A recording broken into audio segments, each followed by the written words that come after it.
नमस्कार, आप देख रहे हैं बिस्तक और मैं हूं आपके साथ विशाल शर्मा। टाटा ग्रुप की प्रमुख होल्डिंग कंपनी यानी टाटा सन्स को लेकर एक बड़ी खबर सामने आ रही है। अगले 3 सालों में टाटा सन्स का शेयर बाजार में लिस्ट हो सकता है। जी हां, आप सही सुन रहे हैं। टाटा सन्स जो 11 लाख करोड़ की कंपनी है, वो अगर आईपीओ लाने का फैसला करती है तो यह देश का सबसे बड़ा इशू होगा। आईपीओ लाने के लिए अगर कंपनी अपनी मात्र 5% हिस्सेदारी को ऑफलोड भी करना चाहेगी तो आईपीओ का साइज 1000-2000 नहीं बल्कि 55,000 करोड़ रुपए का हो जाएगा। इससे पहले कि ये देश की सबसे बड़ी इशू बने, पूरे मामले को विस्तार से समझने की कोशिश करते हैं। असल में देश के केंद्रीय बैंक यानी आरबीआई ने गुरुवार को अपर कैटेगरी में शामिल 15 एनबीएफसी की लिस्ट को जारी किया है। इसमें टाटा सन्स का नाम भी शामिल है, यानी आरबीआई ने टाटा सन्स को अपर लेयर एनबीएफसी के रूप में क्वालिफाई किया है। इस लिस्ट में शामिल कंपनियों के लिए व्यापक रेगुलेटरी कंप्लायंस की जरूरत होती है। इसके लिए टाटा सन्स को सितंबर 2025 तक शेयर बाजार में लिस्ट होना होगा।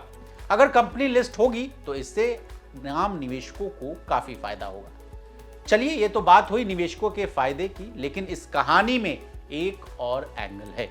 असल में टाटा सन्स आरबीआई के एनबीएफसी टैग से बचना चाहती है। इसके लिए कंपनी दूसरे विकल्पों पर विचार विमर्श कर रही है। अब आपके मन में यह सवाल जरूर आ रहा होगा कि कंपनी आखिर ये क्यों करना चाहती है। तो चलिए, आपके इस सवाल का भी जवाब देने की कोशिश करते हैं।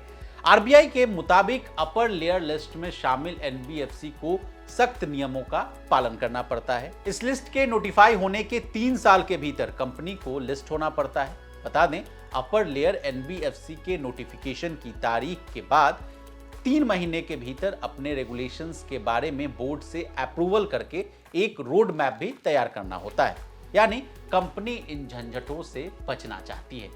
कई मार्केट एक्सपर्ट तो ये भी मानते हैं कि इन सब झंझटों से बचने के लिए कंपनी अपना पुनर्गठन भी कर सकती है। खैर, आगे इस पूरे प्रकरण में क्या होगा, ये तो आने वाला वक्त ही बताएगा। बता दें, टाटा सन्स की indirect subsidiary company Tata Capital Financial Services भी आरबीआई की अपर लेयर एनबीएफसीज की लिस्ट में शामिल है। वर्तमान में Tata Sons Tata Capital Financial Services को टाटा कैपिटल में विलय यानी मर्ज करना चाहती है, जिसका मकसद टाटा कैपिटल को लिस्टिंग के लिए तैयार करना है। अब जाते जाते टाटा सन्स और टाटा के बारे में जान लीजिए। टाटा सन्स की अनुमानित वैल्यू करीब 11 लाख करोड़ रुपए है। अगर कंपनी आईपीओ लाने का फैसला करती है तो यह देश का सबसे बड़ा इशू होगा। अब तक यह रिकॉर्ड एलआईसी के पास है, जो पिछले साल 21,000 करोड़ रुपए का आईपीओ लेकर के आई थी। इसके बाद पेटीएम का 18,300 करोड़ रुपए का आईपीओ आया था, जो साल 2021 में आया था।